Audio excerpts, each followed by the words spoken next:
Hi everybody! Welcome once again to the StevieB show. As always, I'm Steve Bertorelli, and as you can tell by the way I'm dressed right now, this is a very special show. We're going to talk about Boston ComicCon, Fan Expo Boston, which me and my good friend here, Arthur DeLuca. Hi Arthur, how's it going? Oh, just wonderful, Steve. Glad to be back here with you again. I love your shirt. A Martian walks among us. That's the thing. That's a Marvel character. I'm wearing a DC Superman shirt. So yeah.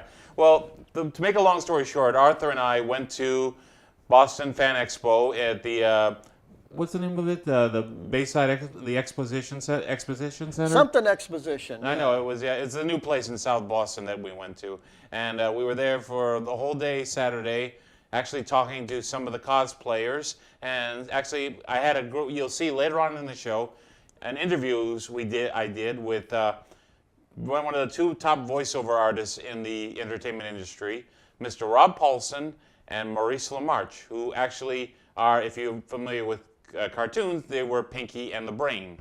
And Arthur, while I have you here with me, tell me about what you felt about going to ComicCon for this. Well, what was your experience? Well, my first experience was there's a lot of walking. Oh, corridors and corridors and checkpoints and everything, all friendly, except for the sign that says keep your hands to yourself, no means no. Yeah. Dr. Octopus was bummed out by that one. He left. Well, with all his hands, of course. Yeah, what else could he do? But the fans were friendly. The place was huge. I've never seen the dealer's room was bigger than other entire conventions that I've been to. It was mammoth. Yeah, and you actually, here's a funny thing. I got Arthur and also my friend Kristen Wolf, actually, all three of us got press passes for Comic-Con. But it turns out that you have to, if you want to interview any of the stars, all right, you have to do it in advance of the show because they're on a schedule. They, in terms of pictures, and you can't just go up to a star and interview them, and unfortunately, I mean, I wanted to. There was Billy D. Williams, there was Paul Rubens, aka Pee Wee Herman, Aquaman himself, Jason Momoa. We tried, but like I said, I didn't think through that when I got the press passes. But hopefully, if we go again next year, we will have a better chance of interviewing some of these people. Like I said, I did manage to interview Rob Paulson and Maurice LaMarche, and they're wonderful, nice guys. And I found out my friend Kristen, who went with us, Maurice LaMarche is a distant cousin of Kristen. And so when Kristen went for an autograph for Maurice wrote down, "Hi, cousin," So we're going to look at that interview. But right now, I got a chance to interview some of the cosplayers at Boston Comic-Con, and I got to tell you, Arthur, these people, when they dress up for these things, they spend a lot of hours putting together. I wouldn't have the patience to do this. I mean, one guy I talked to, it took him about 70 hours, not all at once, but I mean, to put it together, his costume. And I mean, was that the Vulture? I believe that was the Vulture. We're going to look. That was amazing. Yeah, I know. That was amazing. It was a huge place. And we're going to, actually right now, we're going to show a clip of all the interviews I did with the cosplayers. Like I said, some of their costumes are just unbelievable. So sit back and enjoy. We're going to talk to some of the cosplayers. Okay, let's take a look. Hi, everybody. It's Steve Bertorelli here, StevieB here at Boston Comic-Con, August 11, 2018. We're going to talk to some of the fans here. We're going to see, see if we can talk to some of the celebrities here. I'm here with my friend Kristen and my friend Arthur. We're going to go walk around. We're probably going to talk to some of the cosplayers, too, to check it out. So let's go on and let's take a look. You never know who you're going to find at Boston Comic-Con. I have here Rocket Raccoon. How are you, sir? Good. So, what brings you, did you make this costume yourself? So it's greatly modified. So, this is, I had to fur it. These I did buy. I made these feet covers, they're just covers. Oh. So it's mostly bought though. How long did it take you to do? I mean, a couple of weeks. Now, is Rocket Raccoon your favorite Guardian of the Galaxy, pal? Okay. So, well, I hope you enjoy the convention. Have fun tonight, okay? Thank you. I'm here with two cosplay fans here at Comic-Con. What's your name? My name is Mackenzie. Mackenzie, and you are? Layla. Layla. Now, Layla, I'm not familiar with this character. Who is this? This is Inuyasha. He's like 500 years into the past, and this woman named Kagome, she kind of finds him through a well attached to a tree. Through a well. So this is an anime? Yeah. So it's like all like old-fashioned kind of. What, are you a big fan of these conventions? What, do you come here like every year? I'm kind of new to this, actually. This is like my second time coming here. Last time I didn't dress up at all, so that was heartbreaking. Oh, and I know who you are. I've seen Suicide Squad. You're Harley Quinn. Harley Quinn. Is that say it? What is this your first Comic-Con convention? No, it's also my second. Last time we came, we didn't know we could dress up, so we didn't. But then for our second one, we decided we're going to go all out, pick somebody, and completely dress up. We made props. Yeah, he made the props, yeah. Dad, come in here. What's your name, sir? Sean. Sean. Now, this is your dad. And you made all these costumes yourself? I made the props. You made the props. We made. Oh, wow. Painted them ourselves at home. There's a whole bunch of lights on the inside and throughout the bottom of the hammer. So they both have the ability. They both have the ability to change any color that you want. Oh, wow. That's incredible. They both have the same effect. And then you can also. How long did it take you to make this? Off and on after work, about 2 weeks. 2 weeks? And you're a Jedi, I can tell by the lightsaber. What Jedi are you? Obi-Wan. Obi-Wan. Okay, I do. Yeah. So, well, sir, you're very talented. Thank you very much for the interview. How you doing? Warm. You're warm? Oh, my. I got to, okay. Okay, we're here with, you're the Vulture from Spider-Man Homecoming. Yes. Now, you made this yourself? I did, yes. Oh, my God. I mean, look at we got a shot. Look at the design. I mean, this must have took you a long time. It did. It took me probably around 70 hours in total, maybe a little more to actually draw it out and do the design process, and then get the raw materials and tools needed to actually bring it to fruition. I am impressive, though. I mean, so is this your first convention? How often do you come? This is my second Boston Comic-Con. I've spent other time at other conventions. This is the second time I've worn this costume. Yeah, I mean, that is amazing. I mean, is there like a costume contest during this convention? There is, but I'm not entering it. It's kind of hard for me to get on and off the stage. I believe it. I mean, the detail is. I mean, it's like you actually look like Michael Keaton from the movie. I hope I don't look that old. I hope I don't look that old. All right. So, well, thank you very much, sir. What's your name? Andrew. Andrew. Thank you. Have fun today. Let's go around and talk to some other people. I'm here with another. Now, if you know me, I'm a big fan of Mystery Science Theater 3000. And here with me is man from Gizmonics. What's your name, sir? Keith Kerrigan. Keith Kerrigan. Now, you're a fan. Like, I used to love watching Mystery Science Theater 3000 when they showed all the old Godzilla movies and all the Gamera movies and everything. Now, this is Crow, I can tell. Crow? He's not very much of a talker. Not today, anyway. Okay. So is this your first convention here? My first convention in costume, so yeah. So how long did it take you to make this? Probably like about 2.5 months, right around there, off and on. So yeah. It's impressive. I mean, it really. Does he move? He moves his head, and everything else. Yeah.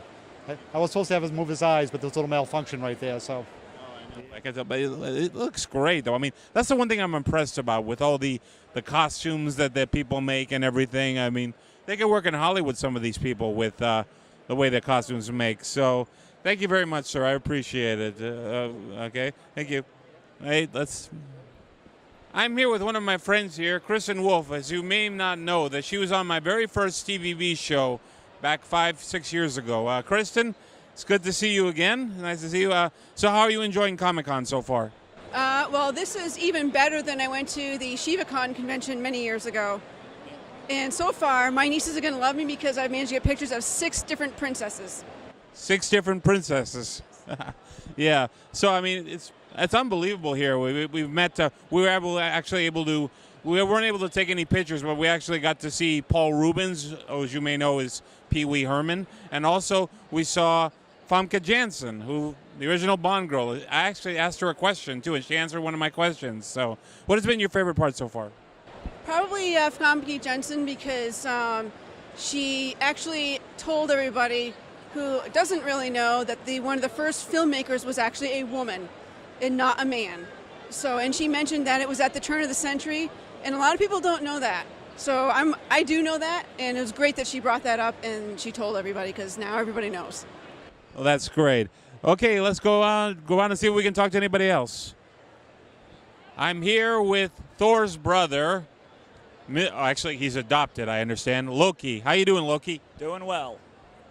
So, did you make this costume yourself? My wallet made this costume.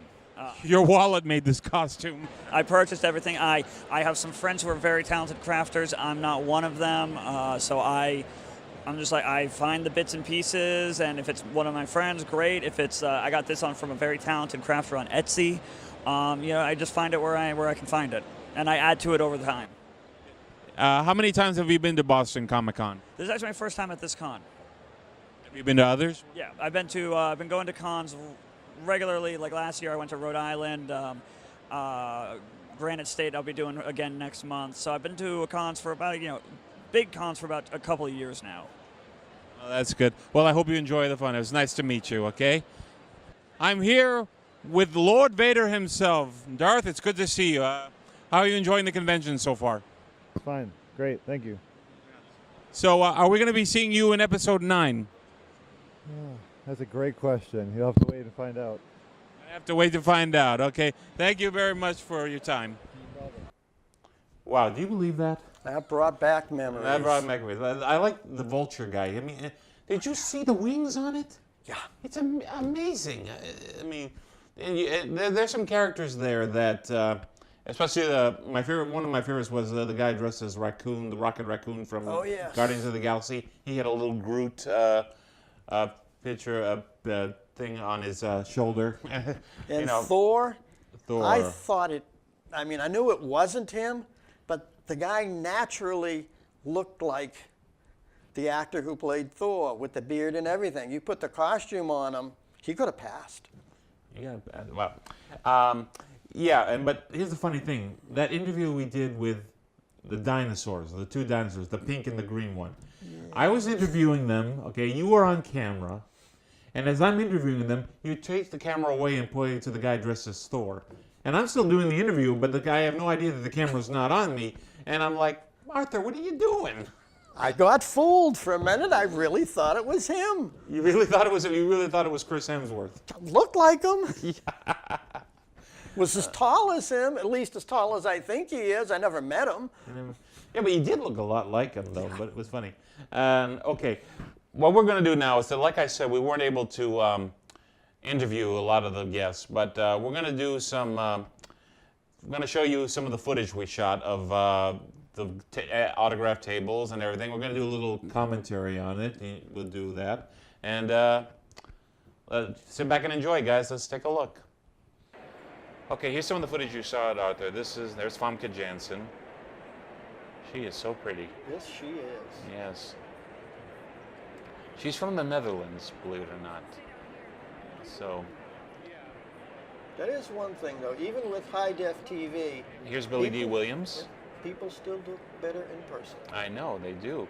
Billy D. Williams, as we found out, will be in the new Star Wars movie, Episode 9. I would have loved to have talked to him about it, but like I said, we couldn't get anywhere. We couldn't get near him because they didn't even want us even videotaping him because the force was against us, not with us that day. And this is Chris Sarandon. He's you may remember him from The Princess Bride, the movie starring Mandy Patinkin, Billy Crystal, Chris. On the late great Andre the Giant, and here, there's my friend Kristen right there with Gary Lockwood and Keir Dullea from 2001: A Space Odyssey. And like I said, I've never seen the movie before. Now I have to see it. They were younger in that movie, but I think you'll figure. When was that movie made? 1960s? 68 or so. Yeah. Kristen was. Super Cinerama. Yeah. Okay. Yeah. Kristen was so excited to see. Here's some more. This is how big the place is, and check out. I don't know what this costume. If anyone knows what kind of character this woman is, Hand on their head. hand on their head. Yeah, and this one I can tell by this costume is Dragon Ball Z, and a lot of dealers, a lot of posters, comic books. And you can see that's not a forced perspective. That's a really tall auditorium. The catwalk to get from one side where we were to the food court walks through the middle of that overhead. I know, that is just amazing. Some of these costumes, believe it or not, I don't know who some of these characters are, because I'm not the biggest anime fan or so. Ah, Conan. Okay. Man, you got these amazing. You know, like I said, we saw the cast, the actors from 2001: A Space Odyssey. Yeah. You know, that's my friend Kristen's favorite all-time movie. I have to be honest with you, I've never seen 2001: A Space Odyssey. No. Really? I've never seen it. I got to see it now. I've got to see it now. But people tell me that I got to see it in the theater. So, but you know, yeah, I'll probably rent it out someday. But I mean, well, if you want to get the majesty of it, you know, I mean, Star Wars, that opening scene of the first Star Wars movie. Yeah, that TV, it just. I don't care if you got a 90-inch set. It's still not going to give you that thrill of being engulfed by huge ships. Yeah, we actually interviewed Darth Vader, as you remember. And let's see, who else? We had Loki. We had, like I said, some of the costumes are like so well put together. I mean, you know, it just amazes me. But as we were going through all the, like I said, we saw Billy D. Williams. We saw Famke Janssen, who was Onatopp in GoldenEye and in the X-Men. She's got a thing for you, Stevie. Oh, yeah. I actually asked her, Famke Janssen, now let me tell this story. Famke Janssen, who played in the X-Men movies, had a question and answer for him. And I was one of the ones who came up and asked her a question. And when I asked the question, I walked away from the mic, and she said to me, "Where are you going?" I'm like, "Oh, I thought I was supposed to just ask the question and just go back to my seat." And I didn't realize that, oh, okay. But you're the only person she asked to come back to the microphone, That's Steve. right, yeah. Don't sell yourself short. I know. But she was so nice. And at the end of I managed to say, regarding her character from GoldenEye, Onatopp, she always did enjoy a good squeeze. But she was nice. I think that's the first movie I saw her in. That's the first, yeah, I know. It's then we met. Well, we didn't meet him. We got into a Q&A forum with Pee Wee Herman himself, Paul Rubens, and we found out that he actually went to college at Boston University. He's and somebody asked him from the crowds, "Can you do Pee Wee Herman?" He says, "No, I don't think so." I think. Yeah. Then he said, "Well, I can, but I'm not going to." He's always on. I mean, he didn't look like he aged since the kids show was on, what, 30 years ago? The first time I saw him, believe it or not, he was in the original Blues Brothers movie. You ever seen the Blues Brothers? Yes, I did. Yes, he's one of the waiters when, if you've seen the movie, when Jake and Elwood go to a restaurant to get one of their cast members, one of their band members, you know, and he played one of the waiters. He has no lines, but it was a big part. But that's the first time he actually grew up as a circus performer in a way, and that's where he got all the ideas for Pee Wee's Playhouse. You know, but I mean, he's a nice guy. But you know, I got to tell you though, you want to. William Shatner was there Sunday. We didn't see William Shatner, but I find out, you know, I understand that if you're a celebrity and you go to this, you want to get paid for your time and trouble. But I swear, some of the prices are just beyond unbelievable. I mean, especially, the most money I ever paid for one celebrity I met was Stan Lee.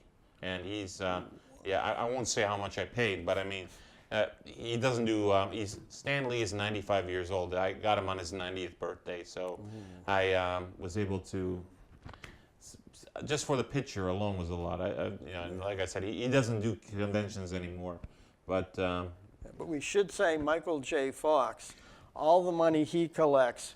Oh, yes, exactly. Michael J. Fox was, oh, I forget, Back to the Future cast was there. There was Michael J. Fox, Christopher Lloyd, Dr. Brown, Tom Wilson, who played Biff. There we go. And I had my picture taken with the DeLorean over there. We're going to show a couple of pictures that I took, me and my friend Kristen took. We'll take a look at that now. In fact, let's take a look at some of these pictures.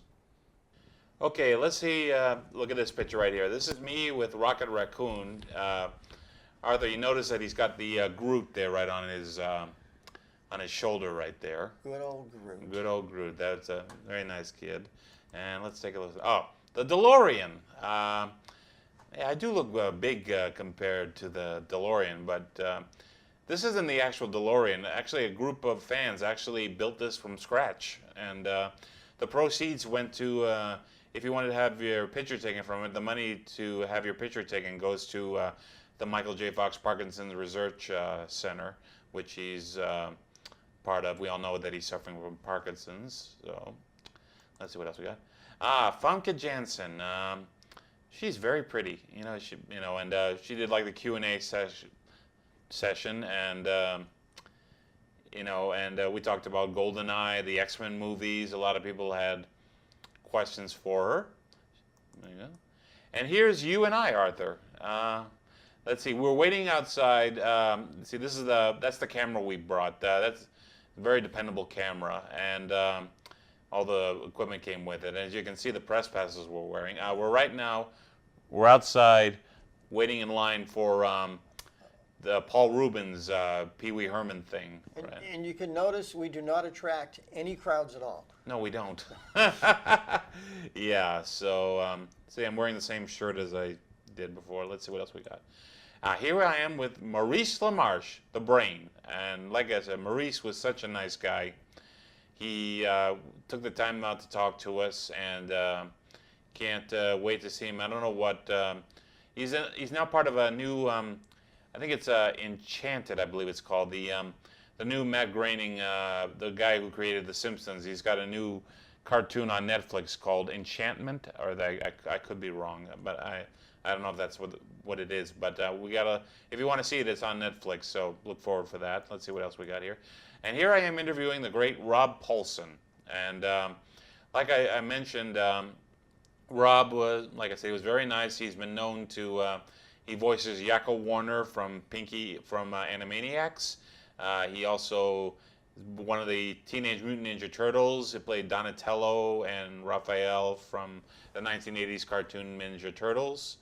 And he actually grew up, he grew up in the Detroit, Michigan area. He actually, when he told me, he wanted to become a hockey player for the Detroit Red Wings.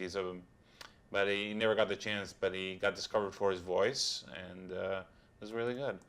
And here are the dinosaurs. Now, we're going to get to the dinosaurs. We talked about these guys. At first, I thought they made these costumes, but you can actually find out you can order them like on Amazon or so forth. But they actually, see, this one here is dressed as the Pink Ranger from Mighty Morphin Power Rangers. Pink Ranger?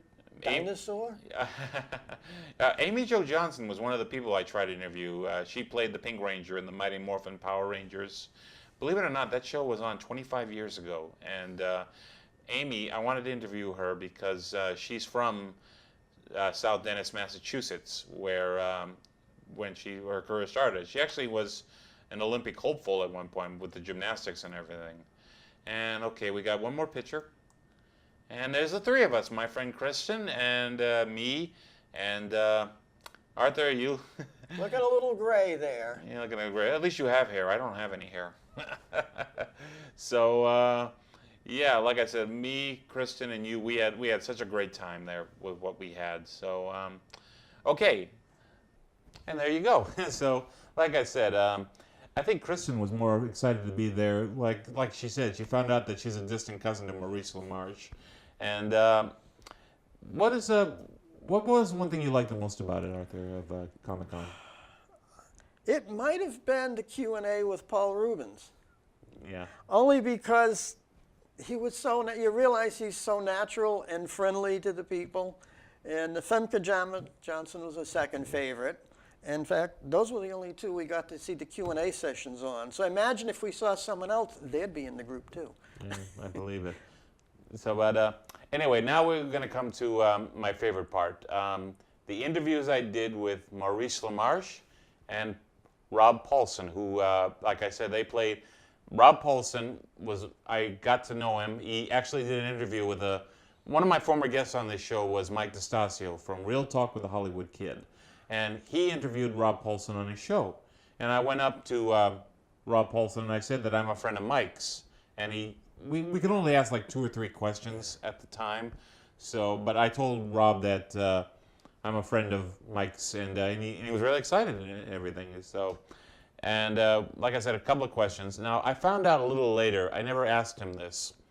Rob, like I said, Rob has been the voice of Teenage Mutant Ninja Turtles, the Animaniacs. He was Yakko Warner, and I found out from him that Animaniacs is coming back to TV again.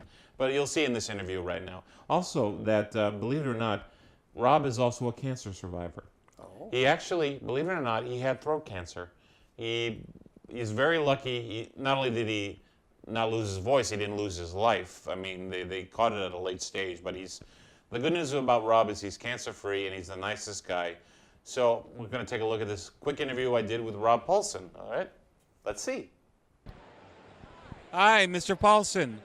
I'm Steve. Listen, you actually did an interview with a friend of mine. Are you familiar with Mike DeStasio from the Real Talk with the Hollywood Kid? Yes. I'm a friend of his. We go to the same donut shop in Medford, Massachusetts. And I can't wait to tell him I met you. So I know I've been a fan of yours. You've done Pinky, you've done Yakko, and Teenage Mutant Ninja Turtles, right? Yes, 2 of them. I was Raphael when you were a little boy, and I just got done doing 5 years as Donatello on the latest incarnation of the show on Nickelodeon. So yeah, you're looking at 50% of the Ninja Turtles and one middle-aged guy. Oh man! So, well, what are you? Looking at you, what you were like 25, 26? 25 Canadian, which is 62 U.S. Yes. Can you tell me, like, of all the voices you've done, do you have a certain favorite that you love doing? The next one, because that means I'm working. If I had to make a choice now, it's pretty tough to get beyond Yakko and Pinky. I love I love them all because I got to work. But there's something pretty magical about Animaniacs and Pinky and the Brain. I think that the fact that they were produced by Steven Spielberg, created by Tom Ruegger and my other friends, and they've held up really well. Those shows are completely as entertaining 20 years later as they were when they first came out. And now Mr. Spielberg has decided that he's going to do 26 new half hours of Animaniacs and Pinky and the Brain for Hulu in the fall of 20. Animaniacs is coming back? Yes, it is. Hello, nurse. Yeah, it's coming back. And with Mr. Spielberg doing it again. So it's a big deal. I loved Animaniacs. That was a lot of fun. Now, can I ask you, if you have any advice? I do a little voiceover work myself, not of your caliber, of course. You're you to decide, is it? That's up to the audience to decide. I guess so. But do you have advice for me or for anyone who wants to have a career as a voiceover work? Yes. It's called voice acting, and it should be with a small V and a large A. It's about acting. It's about creating characters. It's about improv. It's about music. And I don't mean you have to be a marvelous singer. It's just really about playing and not being self-conscious. That is to say that it's not about how you look. It's not about how tall you are, anything. It's about your willingness to play and be creative in the purest sense of the term, like children. To be a monster or to be a talking dog or to be a talking California raisin. It really literally is playing like a child. You were a California raisin? I was not, but I have a lot of friends who were. But I auditioned for them, and when you're auditioning for that stuff, you cannot think, oh, this is kind of weird. Because then you immediately limit yourself and your creativity. So I would submit that in terms of performance, being an animation or a cartoon voice actor is the purest form of creativity acting-wise, because you're not limited by your physicality. Yeah. Well, Mr. Paulsen, I want to thank you once again. I definitely want to tell Mike DeStasio that I got a chance to meet you. You're a guy. I will. And could we have a quick picture? Just of us? Thank you very much. Thank you. Yeah, like I said, Rob was a very nice guy. He was so, he gave me a lot of good advice about how to get started in the in voiceover work and so forth. But he was really nice. Like I said, we wish Rob all the best. Especially now that we're glad to hear that he's cancer-free, and can't wait to see Animaniacs come back again. I think we should probably also mention, people at home, if they think about it, they realize it, but we used the studio portable field equipment. Yeah. It's easy to use. It's very easy to use. There's no reason why you people out there can't come join and make something yourself. Exactly. That's the thing. We got the station manager here, people to help. I mean, I really think people should come down and do a show again. Please do. I mean, that's the public access is you guys. That's how public access works. You, the public, this is the access. Okay. Now, like I said, we mentioned the other interview I did with Maurice LaMarche. Now, Maurice played the Brain, and he started up as a stand-up comic. And like I said, we found out that Kristen, my friend Kristen, is a distant cousin to him, right? And he based Pinky.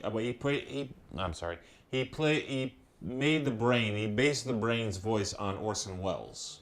Now, if you're a fan of Animaniacs, you'll know Pinky and the Brain. But here's this interview I did with Maurice LaMarche, and enjoy. All right, folks, we're here with the one and only, one of the greatest voiceover artists ever, Mr. Maurice LaMarche. Maurice. Or guest, as I know. Oh, your guest, as you know. Guest. Now, I have to ask you, one of my favorite shows is Pinky and the Brain.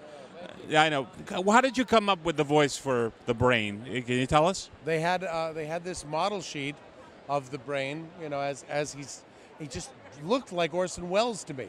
I don't know if they had Orson Welles in mind, but he sure looked like Orson to me. So I just went, oh great, they've created this character because they know I do this Orson Welles impression. So I just looked at the model sheet, read the script, and they cast me on the spot. It's just the words, "We shall take over the world, Pinky." And they went, that's it. So I'm very, very lucky. Now, what are you having? Are you in any upcoming projects, voiceover-wise? In fact, funny you should ask. Matt Groening's new show, Disenchantment, drops August 17th on Netflix. The first season is 10 episodes long, streamable all at once, and we're very excited about that. It's just like what Futurama was to the future, Simpsons is to the present, Disenchantment is to the past. So it's a medieval comedy, and it's some of the best stuff I think that's ever come out of Matt Groening's camp. It's just brilliant. Have you ever been on The Simpsons? I've been on The Simpsons 26 times. Usually I guest as Orson Welles or any voice that Harry and Hank don't feel like they want to do. Can I ask you one last question? What advice do you give to people who want to go into your field, like to be a voiceover artist? I mean, where do you start? If I knew the roadmap to that, I'd probably make more money selling the roadmap than I do doing voiceovers. Everybody's path is different. I started out as a stand-up comedian, and I did a lot of impressions in my act. I was lucky enough to have the voiceover agent from the William Morris Agency come up to me and say, I want to represent you. I think you could do with all the impressions that you do. You could create your own characters. So, this was in 1984, and she sent me out on auditions until I booked Inspector Gadget a year later. Rob Paulson, Pinky from Pinky and the Brain, my partner in crime, is a singer and an on-camera actor. And so he came to it from a world of performing songs, and he's does a lot of musical cartoons. I always recommend, there's no, as I said, no actual roadmap, but certainly study improv, study scene study stand-up comedy, do something else, and then in addition to taking voiceover workshops. Because voice acting, and Rob will say it too, we both say the same kind of hackneyed phrase, but it's true. Voice acting isn't about voice acting, it's about voice acting. There just doesn't happen to be a camera on you at the time.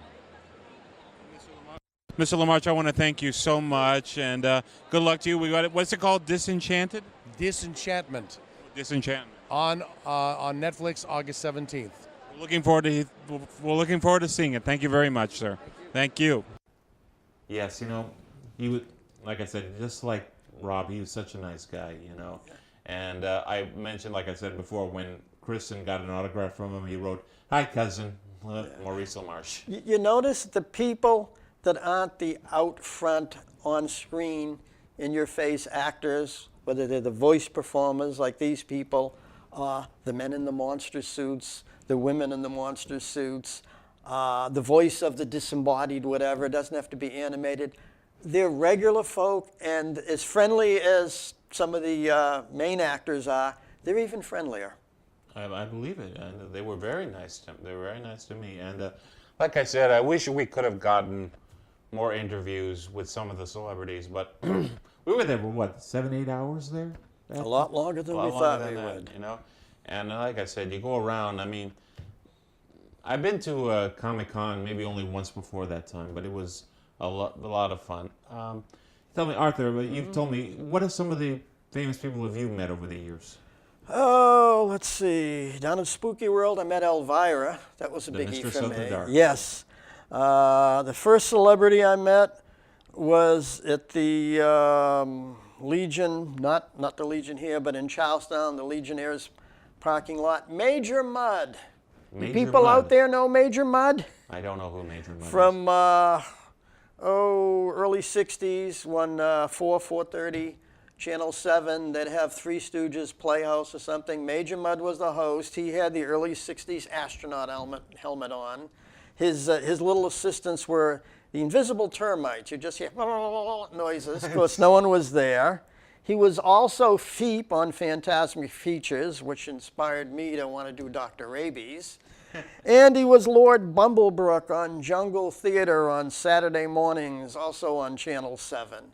And it turned out the city he came from, I forget if it was Philly or whatever. Yeah. He used to have a show there with Rex Trailer. Rex Trailer. Rex came first, and then he passed away, didn't he? Rex yes, Trailer? he has recently. And then a few years later, Major Mudd came and on a rival station, so they never appeared side by side in each other's shows, but they were great friends, and they're both wonderful people. Mm-hmm. Yeah, Rex Trailer was a teacher at Emerson, as I understand, right? Yes. Von Rommel, who used to be work for the old access station on Canal Street, he studied. He didn't even know who Rex was because he wasn't here as a kid. Yeah. When he found out, he had him come down the station and booked him, and Rex did the rope tricks. He did the bullwhip on the paper, smacks. Oh, it was amazing. That was Gary Zappelli's show, right? Yeah.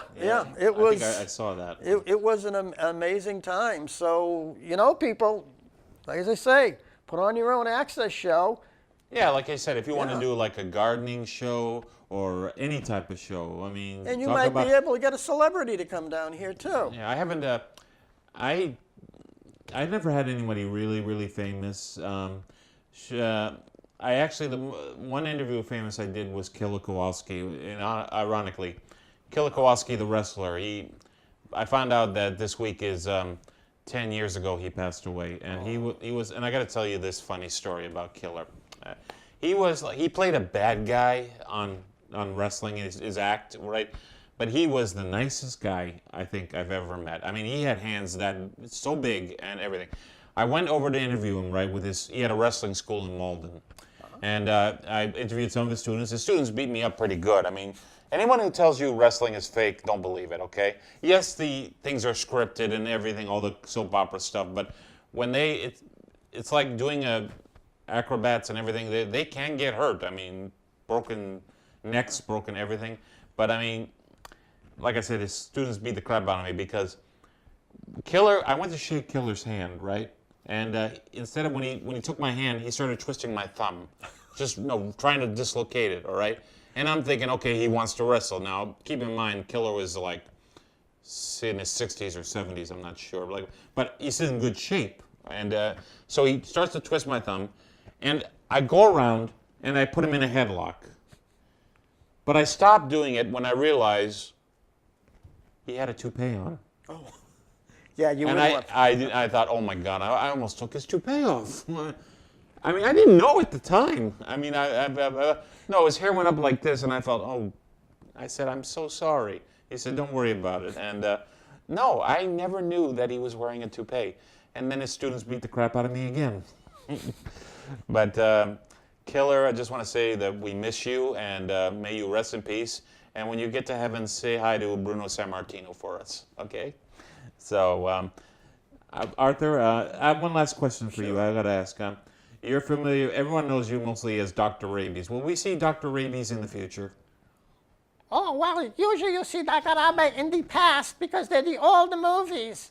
But, yeah, he'll be back at some time. Soon as he can find the old footage he shot to edit into the new movies he wants to run. Now, where'd you get the voice? What's the voice based out of? Anything in particular? I wanted to do a Frenchman, but it's spelled rabies but pronounced rabe. But the French accent, as I knew, killed my voice worse than this thing. So that's basically what I settled on. Well, I know, your voice cracks me up every time I hear it. Will we see Professor Infestation? Oh, he'll be on every show. I managed to shoot, I don't know if you want to call it stock footage, so that, I mean, let's put it this way. After we're both dead, if somebody wants to take the footage we shot, we can keep introducing shows forever. Yeah, so, well, we hope to see Dr. Rabies. Arthur, I want to thank you once again for being on the show. Hey, thanks for having me down there to work camera. Thanks, Don. And like I said, I also want to thank Patrick Gordon for this great graphic right here. That is just so awesome. That is, I mean, amazing. And Patrick is a good guy. He's really a great guy. And like I said, I hope you and anyone you know come down here at the high school to do any show you want. The staff will help you, and I highly recommend it. But once again, I want to thank Patrick. I want to thank my friend Arthur DeLuca. And I also want to thank my friend Kristen Wolf, who came with us, finding out that Maurice LaMarche was her cousin. So that's all the time we have right now. So I want to thank everybody here, and see you next time. So long.